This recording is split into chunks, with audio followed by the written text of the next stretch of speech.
Por favor, enquanto as crianças saem, eu gostaria de que você abrisse a sua Bíblia comigo no capítulo 2 de Salmo 2. E nós vamos conversar um pouquinho, pensar um pouco sobre esse Salmo, refletir nas Escrituras. Eu estava aqui sentado e me ocorreu que vem ocorrendo há algumas semanas o quanto Deus tem sido bom conosco, com a igreja, e a gente percebe, ao longo desses anos que de alguma forma a gente tem podido servir e colaborar aqui, o quanto a igreja tem crescido.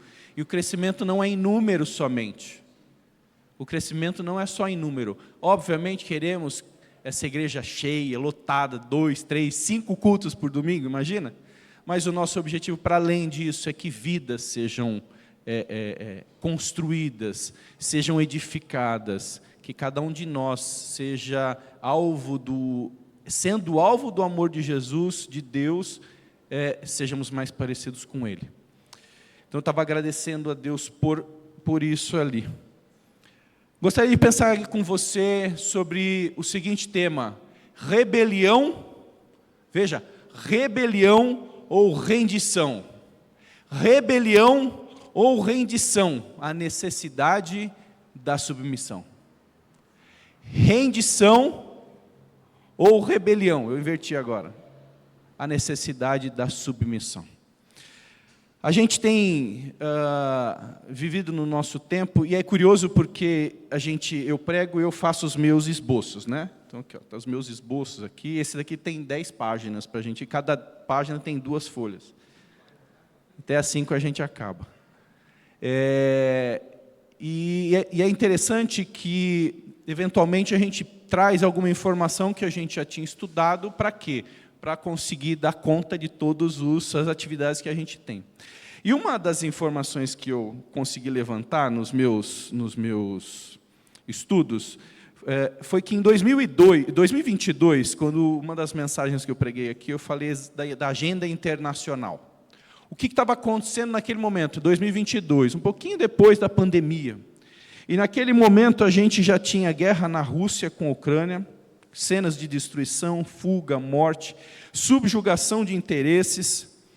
Existiam naquele momento 30 regiões no mundo com presença de conflitos armados. A maior parte desses conflitos envolvendo a disputa por território, o que inclui, dentre outras motivações, diferenças étnicas, religiosas e o controle de recursos naturais. Também existiu naquele momento, há 2 anos atrás, pouco mais talvez, zonas de grande tensão geopolítica e nuclear, como era o caso da Coreia do Norte, Irã, China, Taiwan, entre alguns outros, esses são exemplos. Também movimentos separatistas diversos no mundo, dezenas, de intensidade variável. A gente estava assistindo naquele momento golpes militares, guerras civis, crises humanitárias, e que quando a gente fala em crise humanitária, a gente quer dizer perseguição de minorias, perseguição religiosa, política, cultural, limpeza étnica, problemas com vítimas de tortura, negligência e repressão, morte de civis, sendo crianças, mulheres, idosos, crimes de guerra. E de lá para cá a gente não teve grandes alterações. Talvez até intensificação de muitos desses quadros. Sem considerar eventos comerciais, bloqueios comerciais que impactam a vida da gente. A gente percebe isso no preço do combustível. Veja, o conflito está lá longe, mas a gente vivencia de alguma forma o preço desse conflito. Lendo esse texto de Salmo 2, ele me veio à mente exatamente essa realidade.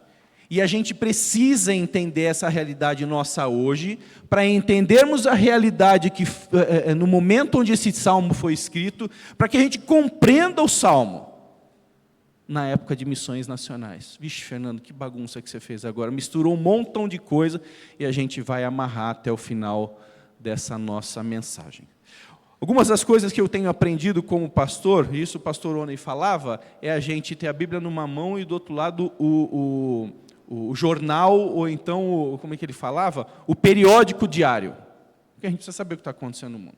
E uma outra coisa que eu aprendi é que eu preciso entender O que o texto está dizendo? Porque eu não tenho nada para falar para vocês aqui, exceto passar o que o texto está dizendo.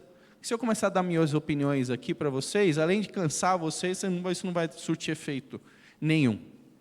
A gente precisa entender isso. Gostaria de pegar a guerra da Rússia como exemplo, para a gente entender. Em 2014, havia um certo equilíbrio entre as nações que, de alguma forma, se opõem. E aí a gente fala entre a OTAN, liderado pelos Estados Unidos, Inglaterra, França, Alemanha e todos os demais países, cerca de 32, se não me engano já está com 34 ou 35 países, que são países, alguns deles vindo da antiga cortina de ferro, que separava o mundo político-militar na década de 70, 80, até o início da década de 90. Daquele momento, a Rússia ela se desmonta. Muitas dessas repúblicas, ex-repúblicas soviéticas, elas se tornam países, e existe uma luta por parte, seja dos Estados Unidos e seus aliados, e também da Rússia, ainda que em decadência, de manter a sua influência sobre aqueles grupos. Em 2014, há um levante ali na Ucrânia, colocando, até aquele momento existia um líder que era influenciado fortemente pelo líder russo, e em 2014, o outro eixo promove, incentiva movimentações internas ali na Rússia para que se coloque, ou que o representante daquele povo seja agora um representante voltado para o outro eixo, que é o eixo americano da OTAN. Quando isso acontece, o Putin ele invade a Crimeia. Uma das intenções daquele novo governo era o quê? Se aproximar ainda mais do eixo da OTAN. Quando isso acontece, o Putin, sabendo, ele invade a Crimeia porque nenhum outro país pode entrar na OTAN se estiver em conflito ou em guerra. Quando isso acontece, ele trava o processo de entrada da Ucrânia na OTAN. E isso é cozinhado até 2002, quando formalmente a Casa Legislativa da Ucrânia ratifica que agora a Ucrânia entraria efetivamente na OTAN, inclusive se fosse o caso de perder a Crimeia, que é uma península ali no sul da Ucrânia. Quando o Putin fica sabendo disso, o que ele faz? Ele invade a Ucrânia. Já que a Ucrânia quer fazer parte deles, eu vou invadir porque eu preciso manter essa distância desse outro grupo para me proteger. Veja, tem uma questão histórica aqui. Existe uma questão de influência de povos. Existe uma questão de suzerania e vassalagem moderna, mas suzerania e vassalagem, que se resume de alguma forma em: existe um senhor mais poderoso, e existe um outro senhor menos poderoso, e esse menos poderoso ele estabelece uma relação com esse mais poderoso de ou dependência, ou de aliança comercial, ou de amizade, de tal forma que haja harmonia entre eles, e esse daqui ele começa a produzir, o mais fraco começa a produzir insumos para alimentar o povo do mais forte, ou para trazer tributo, pagar tributo para o mais forte. Isso acontece desde sempre. Davi viveu algo semelhante. Na época de Davi, por volta de 1000 antes de Cristo, 950 anos de Davi e Salomão. Naquele momento, o grande império era o Império Egípcio. Mas a política egípcia era um pouco diferente. Existia paz naquele momento, uma paz relativa, de modo que Davi começa a ganhar espaço e terreno naquele momento. E para ganhar terreno, você precisa fazer o quê? Ou guerra, ou aliança. Quando eu tomo por guerra, eu ganho escravos e eu ganho recursos. Quando eu me associo numa aliança de amizade, ou num compadrio, ou quem sabe num casamento, eu começo a ganhar o quê? Potência de exército, uma potência militar. E Davi começou ganhar expressão nisso. Interessante que um pouco antes, Davi tinha grandes problemas com os filisteus. Qual era o nome do gigante que Davi precisou combater, ou o povo de Israel precisou combater? Golias. Porque havia os filisteus, uma organização político-militar ali vizinha de Israel, que de alguma forma tentava estabelecer uma influência sobre Israel, sobre os demais povos. O que acontecia também, diz Davi, para os demais.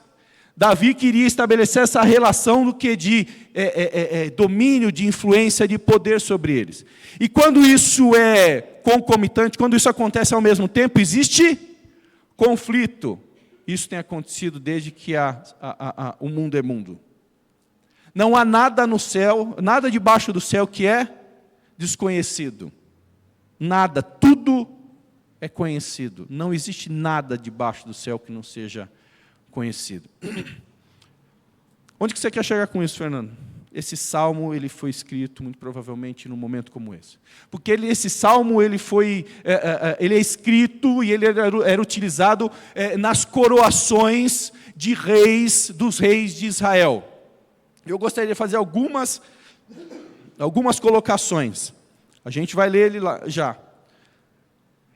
A gente não pode ler esse salmo sem entender que como os reis viam a si mesmos, e isso incluía Davi.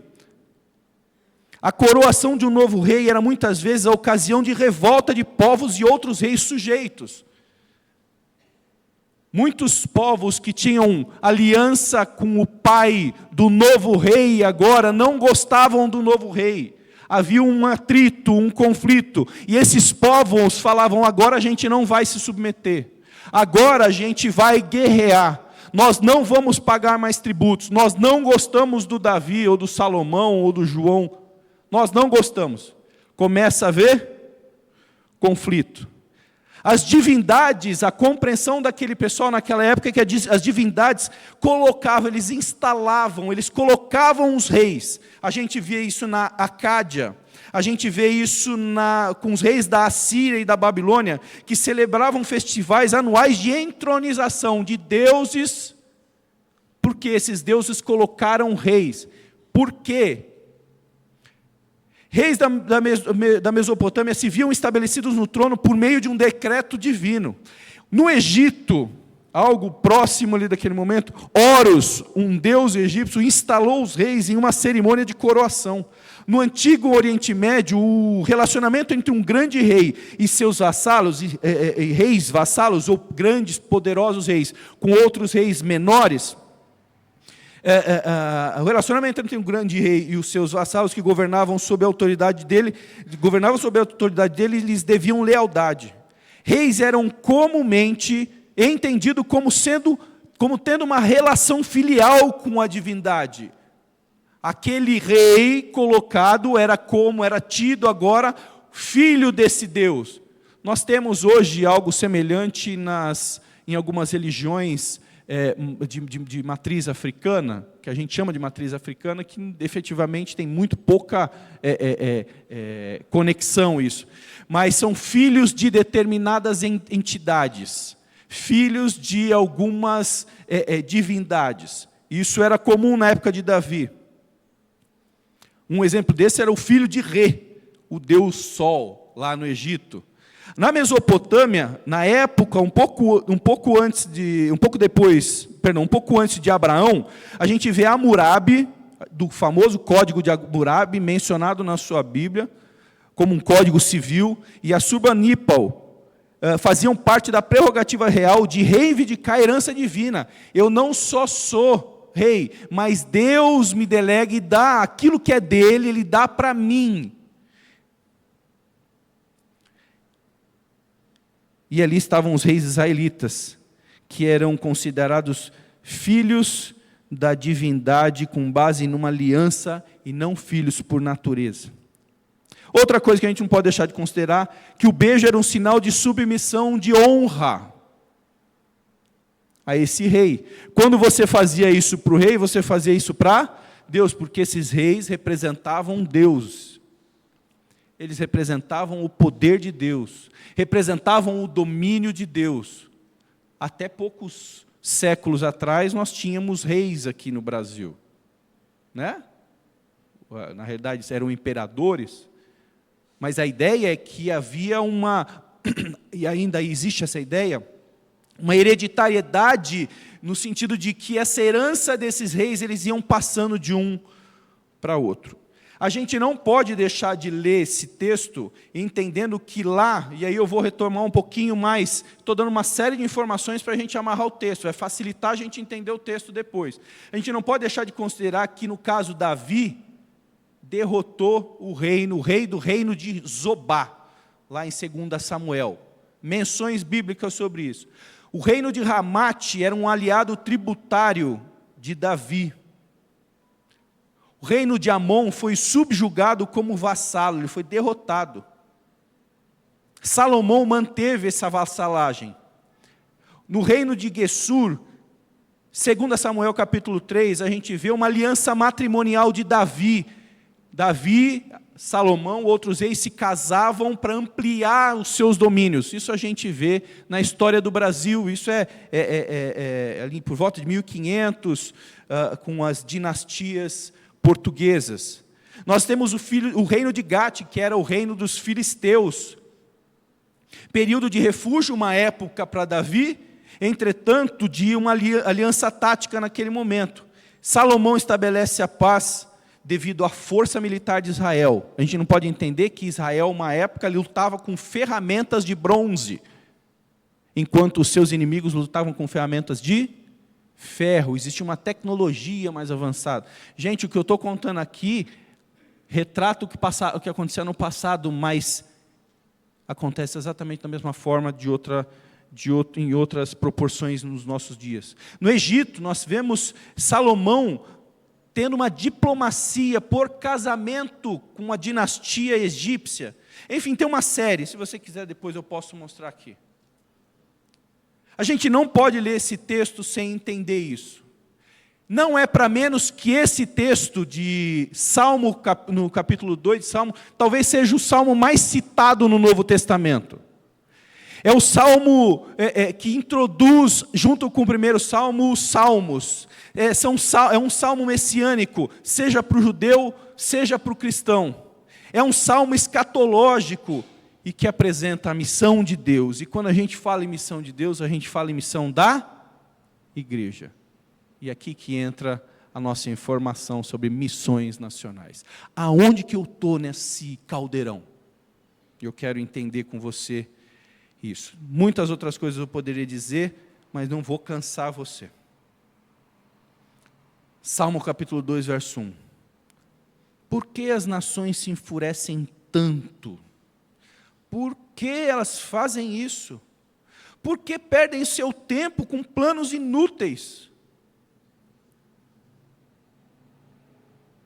Os reis da terra se preparam para a batalha, os governantes conspiram juntos contra o Senhor e contra o seu ungido.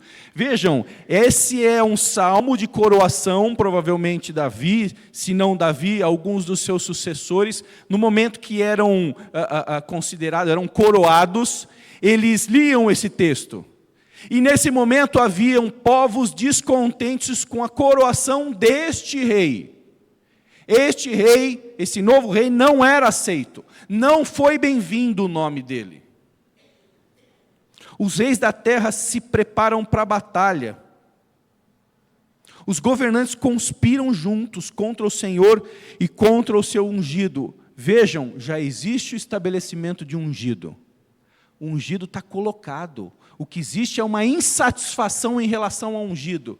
Por isso que as nações, em vão, inutilmente, falam, não queremos esse, e aí começa o que as manifestações na Paulista, não gostamos daquele, aí começa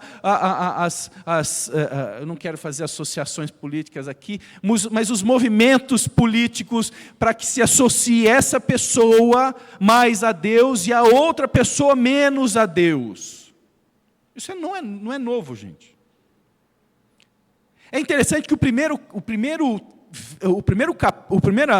verso, ele traz um tom de tédio. É como se Deus estivesse falando, ai meu Deus do céu, ai meu eu do céu. Gente, para que tudo isso? está feito. Vocês sabem que não vai mudar. É como se tivesse uma relação de um cansaço de Deus. Sabe aquele negócio de que Deus fala assim, eu não estou entendendo o que eles estão, eles não conhecem nada mais, eles já não ouviram o que aconteceu, não adianta reclamar, o meu ungido está colocado. Não vai mudar. Olha aqui que esses reis falam, vamos quebrar as correntes, essas correntes. Eles dizem, vamos nos libertar da escravidão. Isso demonstra uma contrariedade. Eles não vão me controlar mais, eles não vão impor as suas regras mais sobre mim. Eles não vão dizer o que eu preciso fazer. Os outros reis, falando agora para o novo ungido de Israel, falando, nós não vamos aceitar mais as suas diretrizes. Não vamos fazer isso. Nós vamos nos libertar dessa escravidão. Estabeleceremos uma insubmissão, uma rebeldia contra o rei. Por isso que rebeldia, ou, vamos fugir a palavra aqui, rebeldia ou rendição. Só existem duas formas da gente se relacionar com Deus. Ou rebeldia ou rendição. Vamos avançar? Olha o que o Eugene Peterson, que é um pastor americano, na sua Bíblia, a mensagem, aquela sua tradução, ele disse. Nações, traduzindo, parafraseando esses 3 primeiros versos. Nações, por que todo esse alvoroço? Povos, por que todas essas artimanhas? Líderes mundiais perseguem ou desejam a supremacia política. Eles são demagogos e representantes que se reúnem para discussões de cúpula. Eles negam o eterno e se opõem ao seu Messias, dizem, vamos nos libertar de Deus, vamos nos livrar do Messias. Aqui existe uma relação político-militar, mas também existe uma relação pessoal. Quantas vezes eu e você não fazemos isso? Quantas vezes eu e você não nos submetemos e, numa atitude de rebelião, nos afastamos de Deus, ou, entre aspas, tentamos nos afastar de Deus? Sabendo que está estabelecido, o seu ungido foi colocado, não há discussão. Essa é uma pauta que não está aberta para discussão. É fato, o Messias está colocado, submeta-se a Ele. Assim como aqueles povos, muitas vezes nós e os nossos amigos, os nossos compatriotas, os nossos irmãos brasileiros, não se submetemos, e submetemos no plural mesmo, eu estou falando, nós não nos submetemos, nós, ali, lá fora inclusive. Nós temos uma dificuldade de nos submeter a Deus, existe um reinado estabelecido, existe a definição de um Messias, submeta-se. Ou renda-se. A gente vê algo disso no materialismo filosófico, ou no materialismo histórico. A gente vê isso no humanismo, no ceticismo moderno, no individualismo que a gente vive no nosso tempo. Eu vou fazer a minha vida. E aí, ao invés de nós termos, até porque instituições hoje, nos dias de hoje, estão completamente fragmentadas e descredibilizadas, nós temos o nosso reino. Eu sou o rei do meu reino. Quem que é o meu reino? Eu e a minha vida. Aí eu coloco no trono da minha vida, do meu reino, a minha pessoa, o meu ego, porque eu faço, porque eu gosto, autocentrado, autorreferenciado. Nós nos tornamos reinos de nós mesmos. Quantas vezes isso não acontece na religiosidade? Nós queremos praticar nossa religiosidade.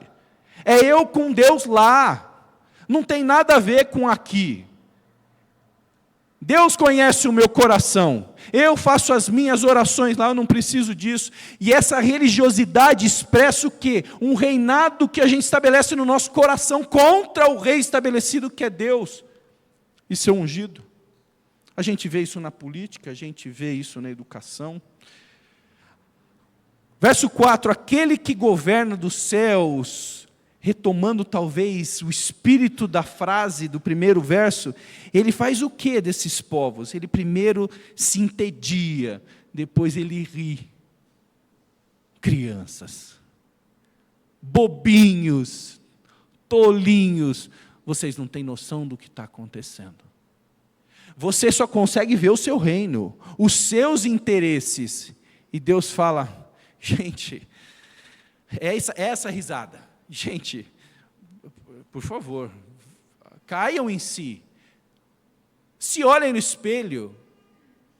Vou fazer um parêntese. Eu falei duas coisas que eu aprendi sendo pastor, não é? Carregar o periódico mais a Bíblia, entender o texto.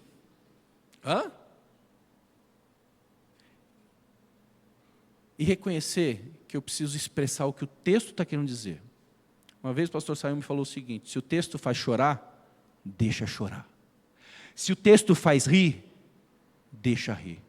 Se o texto ele ofende, deixa o texto ofender. Se o texto abraça, deixa o texto abraçar. Se o texto ensina, deixa ensinar. É o texto que está falando.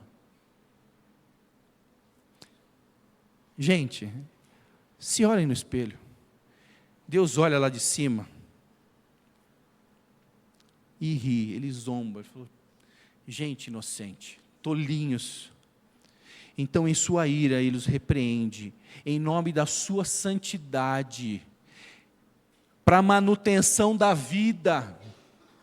Ele repreende, fala, ei, para aí, o que você está fazendo? Você não entende o que está acontecendo. Você não tem noção do que está acontecendo. Abaixa a sua bola aí, abaixa a sua bola. É isso que Deus está fazendo aqui, na sua ira, em proteção da sua santidade, em proteção da vida da gente.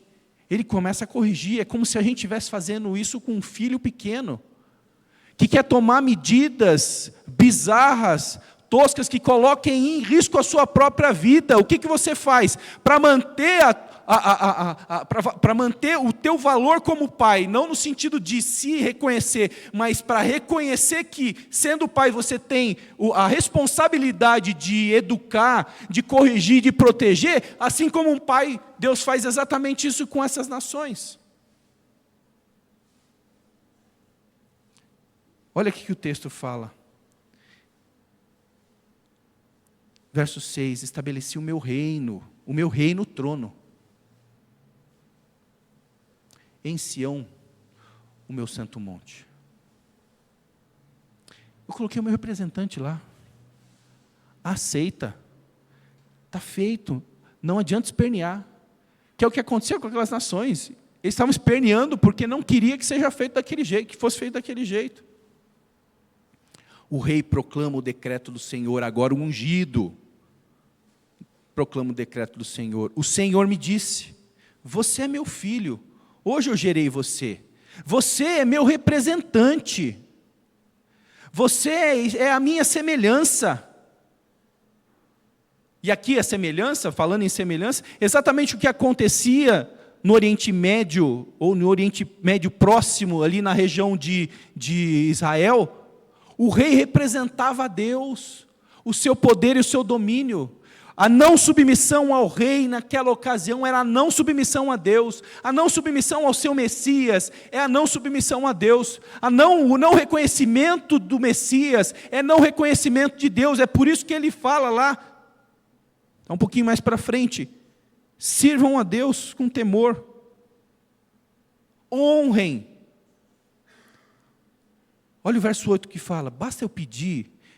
Olha o que Deus falou, o decreto do Senhor falou para o rei, basta pedir que eu lhe darei as nações como herança, a terra inteira como sua propriedade. E aqui, é interessante porque a gente vai para a tentação de Jesus. O que o diabo fala para Jesus na tentação?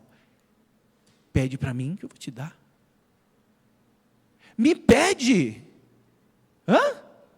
Pede para mim, eu vou dar para você. O diabo tentando se colocar no lugar de Deus. É exatamente evocando esse salmo, pede para mim. Eu darei a terra inteira como sua propriedade.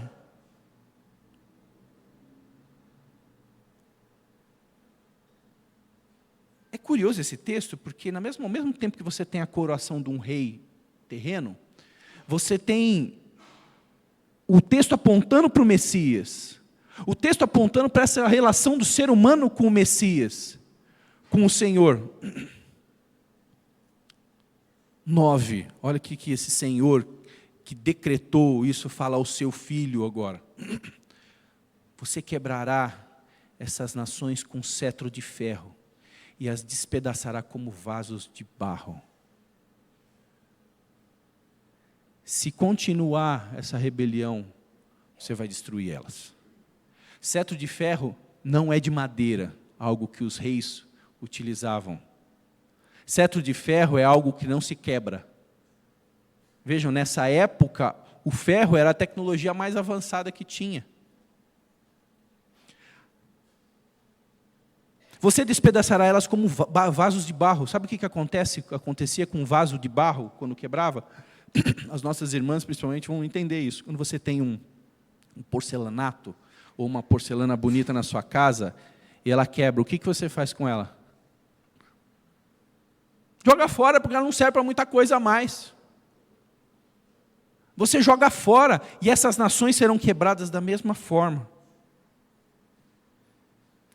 É interessante que, no capítulo 2 de Colossenses, Deus fala assim, Colossenses capítulo 2, verso 15, desarmou os governantes, no caso de Jesus, desarma os governantes e as autoridades, e coloca eles publicamente ao escárnio, triunfando sobre eles na cruz. Ele destrói os governantes. É por isso que não existe outra escolha, ou é rebelião ou rendição. Ou você se rende a esse rei, ou você se rebela contra ele. E a rebelião gera o quê? Destruição. O texto está falando. Olha a recomendação do Salmo, verso 10. Portanto, leia aí comigo. Portanto, reis, portanto, líderes, portanto, governantes, portanto, presidentes, governadores, juízes, deputados, líder de associação de classe, líder agora me fugiu o nome, o pessoal que fica no município. Oi? Vereadores. Portanto, Fernando, portanto, Janete, portanto, Paulo, portanto, Manuel, portanto, Weber, portanto, Hugo, portanto, Silso, portanto, Iberê, sejam prudentes. Não construa o seu reino, se submeta ao reino. Sejam prudentes, aceitem essa correção, essa advertência. Pensem bem no que vocês estão fazendo. Aceitem a advertência, governantes, homens da terra, homens e mulheres da terra. Sirvam ao Senhor com temor. Não existe retorno, não existe mudança, não existe outro caminho, não existe algo melhor e mais fácil que possa ser fácil. Se submeta, reconheçam o reinado do rei, reconheçam o rei do reinado, sirvam ao Senhor com temor. E servir ao Senhor com temor é reconhecer que existe um outro Senhor, que é mais poderoso do que você.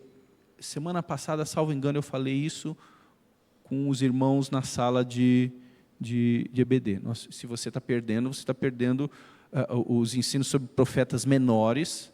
Fazendo um parênteses aqui, a gente tem tratado muito desses assuntos aqui. Temos ou não temos pessoal que participa? Temor é reconhecer que Deus é Deus, que Deus está no lugar dele, e você precisa prestar conta, você precisa se submeter. Deus é Deus. Temor é reconhecer que existe alguém que está acima de você. Temor é você reconhecer que não existe nada do que você possa fazer para o seu reino, para a sua vida, ser mais importante do que outro reino que já está estabelecido, já está definido, o Messias colocado. Não adianta se rebelar. Alegrem-se nele com temor, reconhecendo esse reinado. Sujeitem-se ao Filho.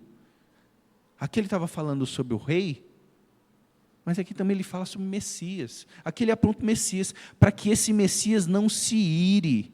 E vocês não sejam o quê? Destruídos como essas nações serão destruídas se rebelarem contra esse rei. Para que vocês não sejam destruídos de repente, porque a ira de Deus se acende num instante. Porém, felizes aqueles que se refugiam nesse reinado. Quando Jesus vem, ele fala, o reino é chegado, o reinado de Deus é estabelecido. É fato, ponto. Não adianta se rebelar. Quando a gente evangeliza, quando a gente fala sobre missões nacionais, eu falei isso com as crianças há umas 2 semanas atrás. Quando a gente faz isso, a gente ajuda a realidade a se submeter ao governo de Deus. A gente faz o nosso papel de embaixador desse novo reino, trazendo essa realidade à nossa volta, debaixo do governo de Deus, a começar de mim mesmo. Então, quando eu evangelismo, eu não me acho superior àquela pessoa para quem eu estou falando de Jesus. Eu não acho que eu tenho algo especial. Não, pelo contrário, porque aquilo que eu tenho é me dado, não é meu. Por isso que quando a gente olha lá fora para a pessoa que não consegue observar o governo de Deus sobre todas as coisas e se submeter a isso, quando a gente vê isso e a gente percebe as pessoas, eu não tenho que caçoar delas, eu não tenho que mandá-las para o inferno porque elas não aceitam, mas pedir para que Deus abra os olhos delas, que elas se submetam. Olha o que o Eugene Peterson fala novamente desses 3 versos. Olha que interessante como ele traduz. Portanto, reis amotinados, aglutinados, reunidos, usem a cabeça, pensem. Juízes arrogantes, aprendam a lição. Adorem o Eterno com respeito. Celebrem com temor reverente. Beijem o Messias. Honrem o Messias. Se entreguem ao Messias, se sujeitem ao Messias. A vida de vocês está em perigo, vocês sabem disso, vocês estão se rebelando, a vida de vocês está em perigo, vocês sabem disso, a ira dele está prestes a explodir. Mas se vocês buscarem a Deus, vocês não se arrependerão. Quando a gente evangeliza, a gente faz o que o Salmo está falando. Esse salmo é muito legal porque ele é neotestamentário também. Ele apresenta a condição daquele momento, e quem está assistindo às aulas sobre o profeta, os profetas faziam o quê? Eles olhavam para a sua condição naquele momento, imediato, eles olham numa situação posterior imediatamente, alguns anos à frente, quem sabe alguns séculos, e nesse mesmo profeta ele indica uma orientação de história lá para frente, apontando o Messias e o juízo. Veja, o profeta, quando ele apresenta essa realidade, ele está apresentando não só a sua situação, mas ele está falando, gente, existe um Messias. Esse Messias foi colocado. Não há o que possa ser feito. Não há o que você possa questionar ou não aceitar. Submeta-se. Renda-se. Ou se rebele. Em tempos de missões, a nossa responsabilidade é levar pessoas a se sujeitarem ao Filho, em amor. A começar de mim e você, para que não sejam, ou para que não sejamos destruídos de repente, pois aqueles que se refugiam nesse novo reinado, que está debaixo, prestando tributo, prestando honra, aliança, submissão a esse novo reinado, está protegido. Todos aqueles que se refugiam em Deus são felizes. Nossa responsabilidade é trazer tudo e todos ao governo do Messias, o governante instalado por Deus, para representar o seu domínio sobre tudo e todos, a começar de mim e de você. O Salmo, ele apresenta uma realidade que muitos de nós, talvez todos, já conhecemos. Renda-se. ou rebele-se. O diabo, ele escolheu se rebelar. Por isso que aqueles que fazem e têm a mesma opção que o diabo, eles são chamados de filhos do diabo. São aqueles que optaram a fazer, a se colocar em oposição a Deus. A ter um reino, ou de alguma forma se colocar numa situação de insubordinação. A todo tempo se rebelar contra Deus. Mas existem aqueles que se submetem ao reino de Deus. E ainda que as dificuldades venham, as lutas venham, essa aliança desse reinado é estabelecido sobre o reinado da sua vida, sobre o reinado dessas outras nações. E esse outro rei grande, ele vai suprir as necessidades desse outro reinado, que é representado ora por nós, ora por outros países, na condição, na realidade de Davi. A gente precisa pensar nisso.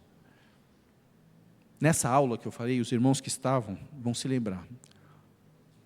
O cristianismo é uma questão de quem governa quem. Essa é a realidade. Quem governa a sua vida?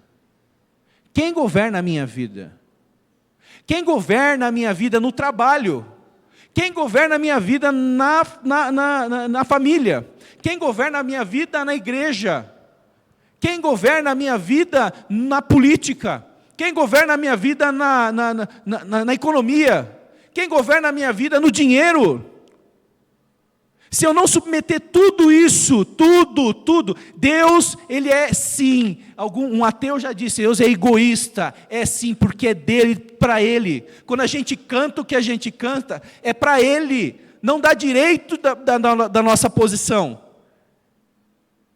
Deus, Ele é sim um ditador do amor que procura o quê? Dominar a sua vida, sabe por quê? Porque debaixo dele o seu potencial vai ser expresso de forma clara, ampla. Pecado, quando acontece, é a perda do potencial que existe na criação de Deus. Quando o homem, em Romanos capítulo 1, faz a sua escolha de querer tomar outros homens para viver junto, ou mulheres tomar outras mulheres para se casarem, ou então filhos para se rebelarem contra os seus pais. Quando isso acontece ali, existe um claro, você não quer se submeter? Eu vou abandonar você à sua própria sorte, você não tem refúgio. Não existe salvação para isso. Esse é um texto de domínio, de controle, de submissão, de colonização da minha vida e da sua vida. A gente muitas vezes olha para o cristianismo de forma muito colorida, e não significa que existem elementos amáveis no cristianismo, não é isso. Só que o texto diz o quê? Submetam-se, não há outro caminho. Baixa a sua cabeça. Senhor amado, a Tua palavra às vezes constrange a gente. É dura. A Tua disciplina às vezes dói.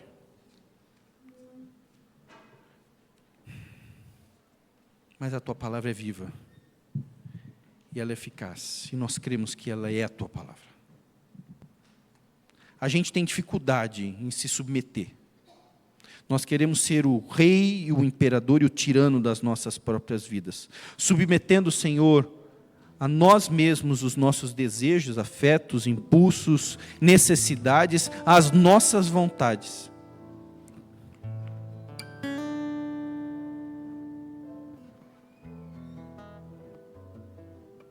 Quando a gente também não faz isso em relação a algumas pessoas, subjugando pessoas, diminuindo as pessoas para que a gente mesmo se eleve, machucando e ofendendo pessoas.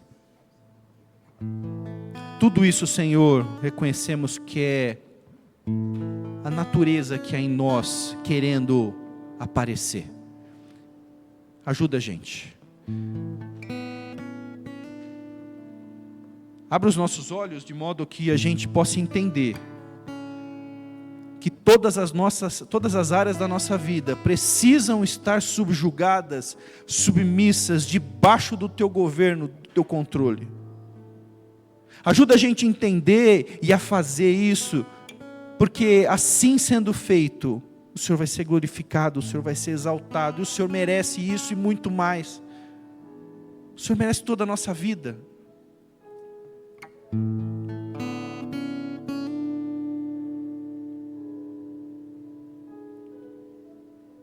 Queremos ser felizes, Senhor, nos subjugando a Ti, nos submetendo a Ti.